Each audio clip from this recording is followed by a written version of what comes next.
नमस्कार दोस्तों, स्वागत है आपका आपकी अपनी यूट्यूब चैनल मन अप स्टोरीज में। दोस्तों, ये कहानी है आहट तेरे प्यार की। इस कहानी के 3 पार्ट अपलोड हो चुके हैं, चौथा पार्ट है। तो चलिए दोस्तों, कहानी के इस चौथे पार्ट को शुरू करते हैं। अखिल की बात सुन मिताली सोचती है, कहीं अखिल मेरे मन की बात तो नहीं जानता, जो जाने अनजाने मैंने जय देशमुख के सामने कह दी थी। कैसे पता करूं? अरे मीता, ठीक से खाना, मैं घर जाकर कुछ बनाकर नहीं दूंगी। तू अभी तो खाएगी नहीं ठीक से, और घर जाते ही भूख भूख कर मेरा माथा खाएगी। सुशीला जी मिताली को डांटते हुए बोली। हाय आंटी, आपका माथा खा मिताली को बदहजमी हो जाएगी। ना मीता ना, ऐसा ना करियो, कोमल ने नौटंकी करते हुए कहा। और उसकी बात सुनकर सारे ठहाका मारकर हंस पड़े। दूर बैठा जय गुस्से से अपनी मुट्ठी टेबल पर दे मारता है। तुम्हारी ये हंसी हमेशा हमेशा के लिए मातम में बदल कर रख दूंगा मैं।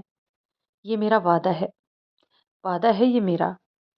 खाना खाकर मिताली को अखिल कहता है, मीता, मुझे तुमसे बात करनी है। बोल ना। यहाँ नहीं मीता, बात सीरियस है। अच्छा, तुम और सीरियस। अच्छा ठीक है, घर चल फिर। माँ, अखिल को कुछ नोट्स चाहिए, क्या मैं इसे घर ले चलूँ थोड़ी देर? अरे पागल है तू मीता। अखिल चल बेटा मेरे साथ, हम दोनों साथ चलते हैं। ये लेडीज बाद में आ जाएंगी, कृष्णकांत जी अखिल को कहते हैं। मिताली बिल मंगाती है तो बिल देख के इसकी आंखों में गुस्सा उभर जाता है। माँ पापा, आप सब निकलो, मैं आती हूँ। मिताली सीधे होटल मैनेजर के पास जाती है। एक्सक्यूज़ मी, इस बिल में कुछ मिस्टेक है शायद। हमारा बिल ठीक से नहीं रेज हुआ है। नहीं मैडम, बिल्कुल ठीक है, ये आपकी टेबल का पेमेंट उन सर ने कर दिया है।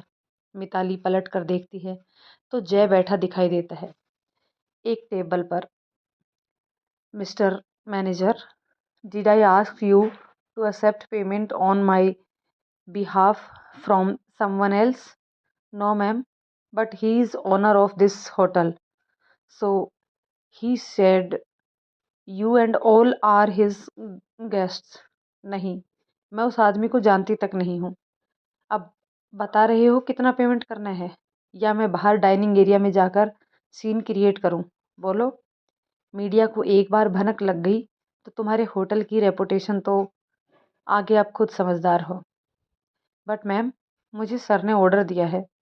Okay, then you will be liable for consequences now, कहते हुए मिताली जाने लगती है। Wait ma'am, please. ओके, आपके 7,600 रुपये हुए। That's right decision. ये लीजिए। मिताली 8,000 रुपये निकाल कर मैनेजर को देती है और एक पर्ची पर कुछ लिख कर देती है। सुनो मैनेजर, ये तुम्हारे बॉस को दे देना, कहना मैंने दी है। मिताली के जाने के बाद मैनेजर वो पर्ची जय को देता है। मिस्टर जय देशमुख, इतनी दानवीरता दिखानी है तो उन गरीबों को दिखाओ जिन्हें 2 वक्त का खाना नसीब नहीं होता। शायद उनकी दुआओं से तुम्हारे पापों का प्रायश्चित हो जाए। मुझे तुम तुम्हारे पैसों की गर्मी दिखाकर इम्प्रेस नहीं कर सकते। मिताली पाटिल थूकती है ऐसे पैसों पर और तुम जैसे छिछोरों पर। और हाँ, कीप द चेंज। मिताली की बातों से जय देशमुख गुस्से से भर जाता है, पर अगले ही पल हंसते हुए कहता है, तुम्हारी इसी अदा का तो मैं दीवाना बन गया हूँ। तुम मेरी ही हो और ये तुम खुद मानोगी बहुत जल्दी। होटल से मिताली और उसका परिवार और अखिल मिताली के घर पहुँचते हैं। जा मीता, अखिल के लिए कॉफ़ी बना कर ले आ। ओ नो मम्मी, कॉफ़ी इसके लिए? पता होता ये नोट्स लेने आने वाला है तो होटल जाते टाइम ही बना कर रख जाती इसकी कॉफ़ी। होठ से कोल्ड बन जाए ना, तब ये पीता है। अरे काम चोरी करना हो तो कोई तुझसे सीखे। घर आए मेहमान को एक कप कॉफ़ी बनाकर नहीं दी जाती। अखिल बेटे, आप बात करो, मैं बना कर लाती हूँ। अरे नहीं आंटी, आप परेशान ना हो, मन होगा तो खुद बना लूँगा। ये तो मेरा अपना घर ही है। देखा मम्मा, कितना समझदार है ये। आपने तो बेकार ही मुझे 100 बातें सुना दी। तू चुप कर, कामचोर निखट्टू। सुशीला जी मिताली को डांटते हुए बोलती है। जाओ माँ, सो जाओ, हम दोनों पढ़ेंगे अभी। Good night. और लेट हो जाए तो आरव के रूम में सो जाना बेटा। सुबह यहीं से दोनों कॉलेज चले जाना, सुशीला जी ने कहा। ठीक है aunty, good night. Good night बच्चों। सुशीला जी के जाने के बाद मिताली अखिल से पूछती है, क्या हुआ अखिल, परेशान हो? आज दिन भर से गायब थे, कहाँ थे तुम? क्या बात है, बताओ ना। अखिल कुछ देर के लिए चुपचाप बैठा रहा। क्या हुआ अखिल, मुझे नहीं बताओगे? मैंने जब से होश संभाला है तुमसे अपने मन की हर बात शेयर की है। क्या तुम्हारे मन में जय देशमुख को लेकर कोई डाउट है? विश्वास करो, मेरा मेरा उसमें कोई इंटरेस्ट नहीं है। मैंने सिर्फ एक ही इंसान को प्यार किया है और मेरी हर सांस उसके ही नाम है। पर उस इंसान को पता ही नहीं है कि मैं उससे कितना प्यार करती हूँ। प्यार किसी का रुतबा देखकर नहीं होता है। प्यार की नींव तो विश्वास, समर्पण और दिल के सुकून पर टिकी होती है, जो ना एक दिन में बनती है और ना एक दिन में बिगड़ती है। खैर, तुम नहीं बताना चाहते तो मैं फोर्स नहीं करूँगी। Take your own time. आज जय देशमुख ने मुझे अपने ऑफिस में बुलाया था। मिताली की ओर देखते हुए अखिल ने कहा। जय देशमुख ने? क्यों? उसने कुछ किया तो नहीं तुम्हारे साथ? क्या कहा उसने तुम्हें अखिल? बोलो ना। मीता मिताली का हाथ थामकर अखिल उसकी आंखों में देखते हुए बोला, जय देशमुख मुझसे।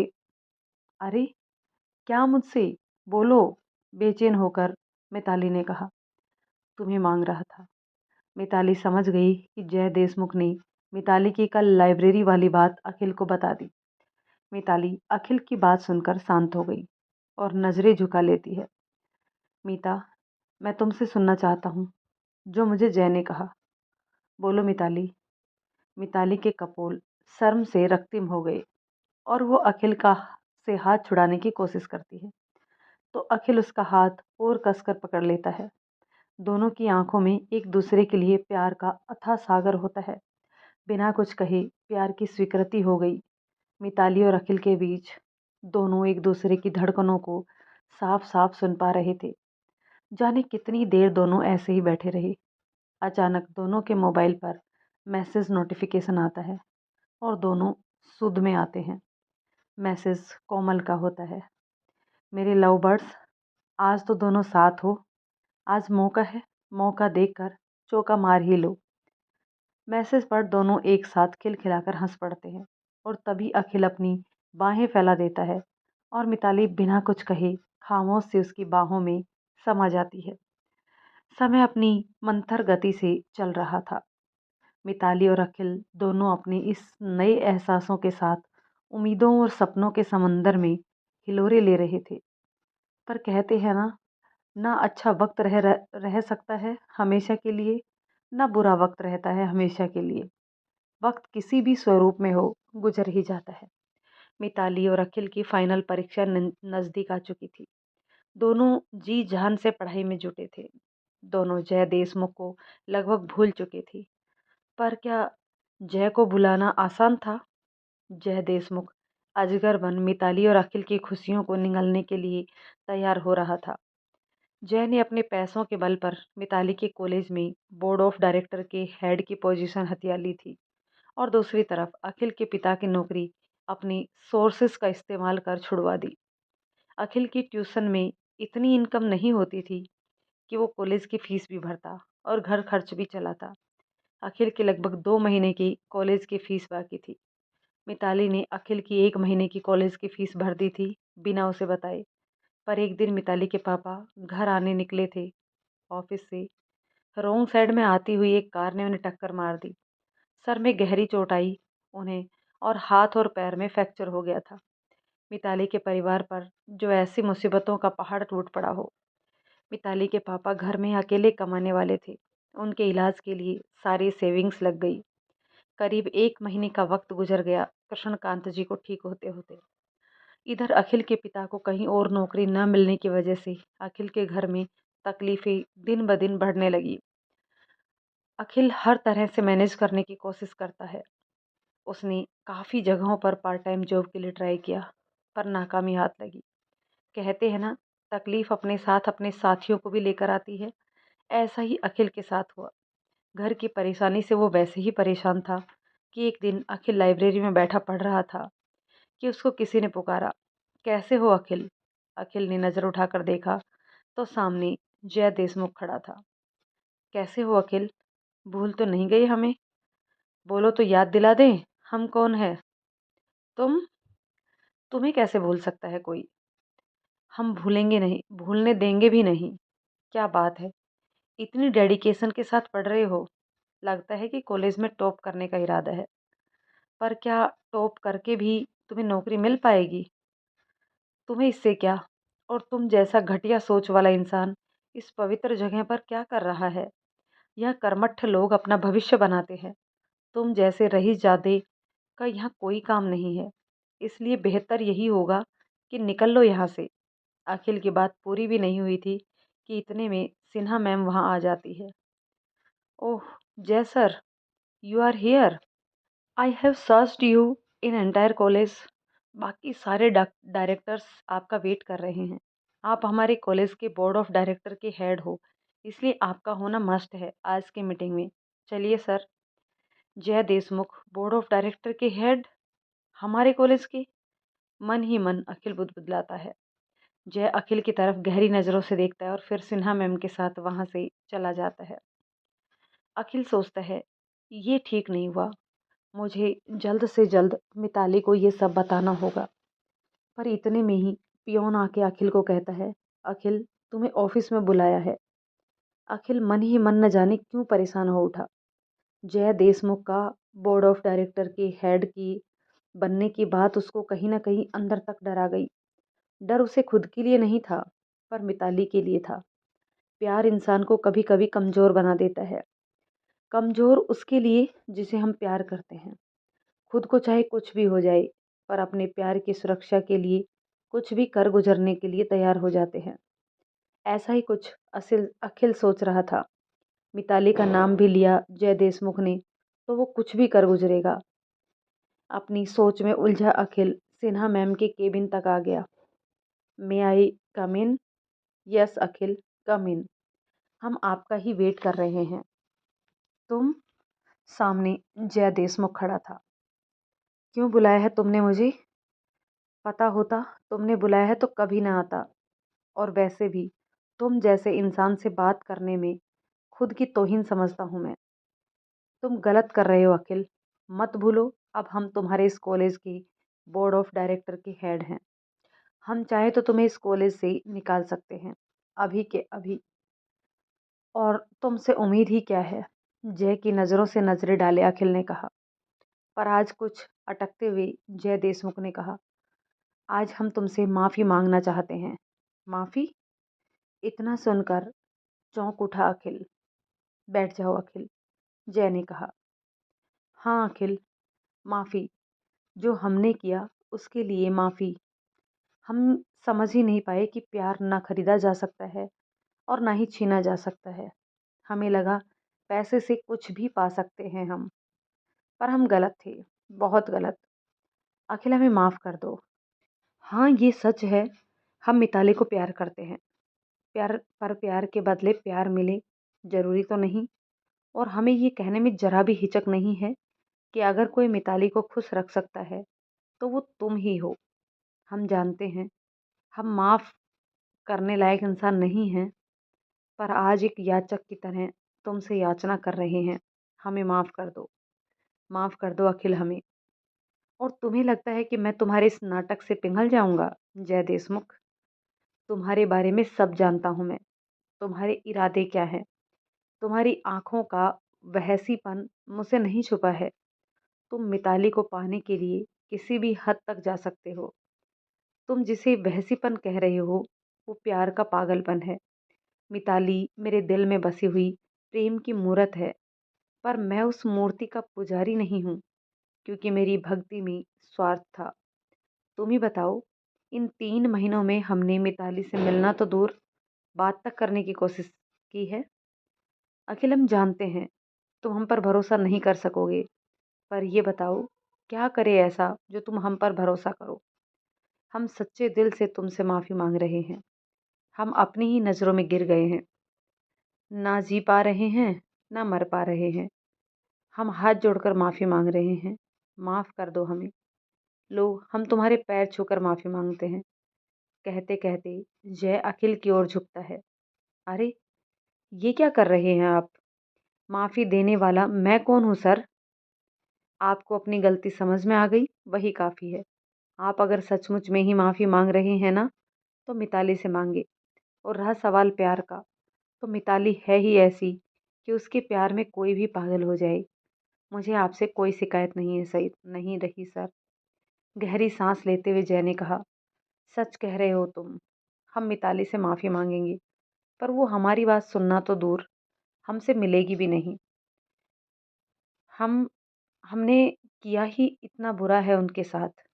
उसकी जगह कोई और होती तो हमें पुलिस को दे देती, पर वो दिल की बहुत अच्छी है, इसलिए उसने हमारी गलती को नज़रअंदाज कर दिया।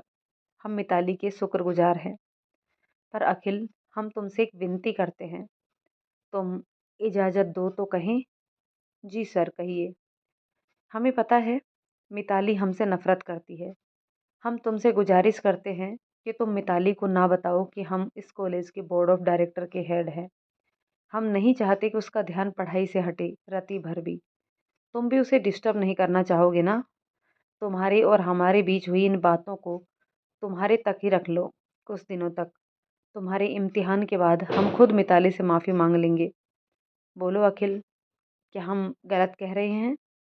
ये समय तुम्हारे और मिताली के पढ़ने का समय है। हम्म। अखिल ने सहमति जताई। पर सर, आपसे एक विनती मैं भी करूं? कुछ सोचते हुए अखिल ने कहा। हाँ अखिल, बोलो ना, जो तुम कहो।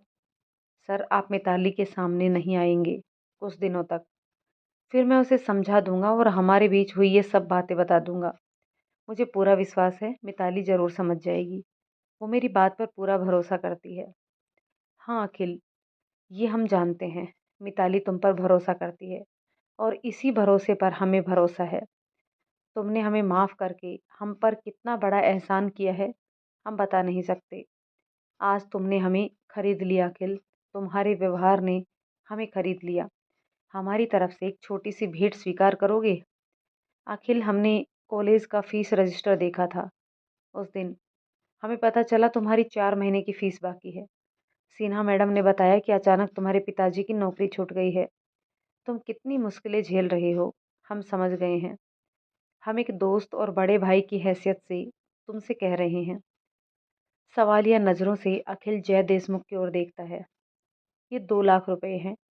टेबल की शेल्फ से पैसे निकालते हुए कहता है, इनसे कॉलेज की फ़ीस भरो और घर का राशन भरो। हम तुम्हें तकलीफ़ में नहीं देख सकते। वैसे भी तुमने हमें माफ़ करके हम पर जो एहसान किया है उसके बदले ये रकम कुछ भी नहीं है। और ये एक पता दे रहे हैं, हमारा नाम लेकर मिलना, तुम्हें नौकरी मिल जाएगी। पर सर, ये पैसे नहीं ले सकता, पर हाँ, नौकरी ज़रूर कर लूँगा। हमेशा के लिए नहीं दे रहे हैं, उधार दे रहे हैं। हम तुमसे ब्याज समेत वापस ले लेंगे, आखिर बिजनेसमैन जो हैं। जोर से हंसते हुए जय ने कहा, ले लो भाई, वरना हमें माफ़ नहीं किया तुमने, हम यही समझेंगे। तुम सारी परेशानियों को भूल पढ़ाई करो। ठीक है सर, बहुत जल्दी यह रकम ब्याज समेत वापस चुका दूंगा। कहते हुए अखिल पैसे रख लेता है। इतने में जय उठकर अखिल से हाथ मिलाने के लिए हाथ आगे बढ़ाता है और अखिल हंसकर उससे हाथ मिलाता है। जय के चेहरे पर एक विद्रूप सी मुस्कान सज जाती है, जो अखिल देख ही नहीं पाता है। जय देशमुख, एक ऐसा शख्स जिसे देख कामदेव भी शर्मा जाए, धूर्त शकुनी से बढ़कर और रंग गिरगिट से भी तेज बदलने में माहिर। और अपने इसी हुनर को जय देशमुख ने इस्तेमाल किया था अखिल और मिताली के खिलाफ। जय अच्छे से जान चुका था कि अखिल और मिताली दोनों ही इमोशनल फूल हैं।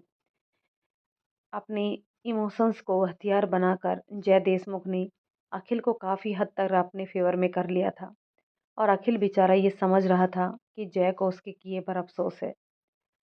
अखिल भी सोच भी नहीं सकता था कि जय उसका किस तरह से यूज़ करने वाला है। अखिल तो जय देशमुख के एहसान तले दब ही चुका था। उन 2 लाख रुपयों ने अखिल को और उसके परिवार को नई जिंदगी दे दी थी। और 20,000 रुपये की नौकरी, सब कुछ अखिल के सपने जैसा लग रहा था। सुनहरे भविष्य का ताना बाना बुन रहा था अखिल। अपनी मिताली के साथ। पर जाने अनजाने जय की बातों को छुपाकर अखिल ने बहुत बड़ी गलती कर दी थी, जिसकी सजा वो दोनों ही भुगतने वाले थे। अखिल ने सोच लिया था कि पेपर्स खत्म होते ही वो मिताली के माँ पापा से अपने माँ पापा को मिलवा देगा और मिताली को हमेशा के लिए अपना लेगा। आखिर पेपर वाले दिन वो मिताली से ये बात करने ही वाला था। पेपर खत्म होने के बाद अखिल और रश्मि दोनों कैंटीन में बैठे थे। क्या हुआ अखिल, आज बड़े खुश नजर आ रहे हो? रश्मि ने अखिल से पूछा। कोई लॉटरी लग गई है क्या? हाँ रश्मि, आज मैं बहुत खुश हूँ। आज के दिन का बेसब्री से इंतजार कर रहा था। आज शाम को मिताली को और उसके माँ पापा को मैं मेरे घर ले जाऊंगा अपने माँ पापा से मिलवाने। अब तो जय देशमुख सर की वजह से मेरे पास हर खुशी है। कैसे शुक्रिया अदा करूं मैं उनका? अपनी रो में अखिल ने कहा। जय देशमुख का नाम सुनकर रश्मि बुरी तरह से चौंक गई। कौन? किसका नाम लिया तूने अखिल? जय देशमुख? तू तो जानता है ना किस तरह मिताली के पीछे पड़ा था वो। धत तेरी, ये मैंने क्या बोल दिया? अखिल सर पर हाथ मारते हुए बोला। अखिल, तू कुछ छुपा रहा है। देख, हम चारों ने आज तक कोई बात नहीं छुपाई है एक दूसरे से। तू बता प्लीज, ये जय देशमुख कहाँ से आ गया इतने दिनों बाद? देख, मैं तुझे सब बता दूंगा, पर तू वादा कर अभी मिताली को इस बारे में कुछ भी नहीं बताएगी। वचन दे मुझे। अखिल, मैं ऐसा कोई वचन नहीं देने वाली। और तू मुझे अभी सारी बात बता रहा है? एक एक शब्द पर जोर देते हुए रश्मि ने कहा। देख, तुझे मेरे सर की कसम, कहते हुए अखिल ने रश्मि का हाथ अपने सर पर रख दिया। मैं जानता हूँ कि तूने सदा मुझे अपना भाई माना है, तो तुझे इस भाई की कसम, मैं मिताली को कल खुद ही सब कुछ बता दूंगा। बस आज का एक दिन दे दे मुझे। ये अच्छी बात है, इस तरह कसम दे के चुप करवाना। पर बस आज, कल सुबह या तो तू बता देगा या मैं। हाँ मेरी बहना, बस आज आज मान जा। ठीक है, चल बता। अखिल ने जय देशमुख और उसके बीच हुई एक एक बात रश्मि को बता दी। क्या? तूने जय देशमुख से पैसे लिए और ये नौकरी उसी के कारण मिली है? अखिल की बातें सुनकर रश्मि सर पकड़कर बैठ गई। ये तूने ठीक नहीं किया अखिल। तू जय देशमुख को पहचान ही नहीं पाया ठीक से। और तो और तूने इतनी बड़ी बात मिताली से छुपाई। मुझे तो इसमें जय की कोई चाल लगती है, कोई साजिश है ये उसकी। जोर से हंसा अखिल। जासूस मेरी, कोई साजिश नहीं है। पछतावा है जय देशमुख को, और इसलिए उसने मेरी हेल्प की है। मैं नहीं मानती कि जय देशमुख जैसा इंसान जो मिताली के लिए पागल है तेरी मदद करेगा। वो तुम्हारे जरिए मिताली को पाना चाहता है। नहीं रश्मि, मुझे जय पर भरोसा है। तेरा ये भरोसा हमेशा रहे अखिल। चिंतित स्वर में रश्मि ने कहा। चल चल, अब चलते हैं। मुझे शाम की तैयारी करनी है। आज की शाम बहुत खास है। दोनों कैंटीन से बाहर निकल ही रहे थे, इतने में अखिल का फ़ोन बजा। अखिल के फ़ोन की स्क्रीन पर जय देशमुख का नाम शो होता है। अखिल फ़ोन रिसीव करता है। हेलो सर, कहाँ हो भाई तुम? हमें भूल ही गई क्या? पेपर्स कैसे हुए तुम्हारे? मिलने कब आ रहे हो? जय ने एक साथ सवालों की झड़ी लगा दी। बस सर, आज ही ख़त्म हुए हैं पेपर्स। काफ़ी अच्छे हुए हैं, और आप जब कहेंगे मिलने आ जाऊंगा। तो फिर देर किस बात की? आज शाम को ही आ जाओ। माफ़ कीजिएगा सर, आज नहीं सर। आज का दिन बहुत स्पेशल है मेरे लिए। क्या मैं कल आ सकता हूँ? अखिल ने कहा। क्यों भाई, आज ऐसा क्या खास है? सर, आज मैं मिताली को और उसके परिवार को अपने माँ पापा से मिलवाने ले जाने वाला हूँ। तुम ऐसा कुछ नहीं करोगी? गुस्से से जय देशमुख ने कहा। जी? जी सर, क्या कहा आपने? अपने आप को संयत रखते हुए जय ने कहा। अरे ऐसे सूखे सूखे कर दोगे? इतनी बड़ी खुशी की बात है ये तो। मिताली को प्रपोज कर रहे हो, कुछ स्पेशल प्लान करो। कहीं कैंडल लाइट डिनर पर जाओ, हाथ में हाथ देख लेकर, आंखों में देखते हुए मिताली की खूबसूरत आंखों में अपने प्यार की चमक देखना, उसकी शर्म से झुकी हुई नज़रों में खुद को भूल जाना, और उसके गुलाब सी पंखुड़ियों जैसे होठों से हमारा नाम सुनना, मतलब तुम्हारा और मिताली का नाम। ये खूबसूरत लम्हा नहीं जियोगे अखिल? हाँ सर, जिएंगी। इन लम्हों का इंतजार जाने कितने सालों से है। तो आ जाओ हमसे मिलने, हम तुम्हारा इंतजाम कर देते हैं। जय गहरी आवाज में बोला। जी सर, थोड़ी देर में मिलता हूँ। खुश होते हुए अखिल ने कहा। रश्मि अखिल की सारी बातें सुन रही थी। अखिल तू कहाँ जा रहा है? जय के पास।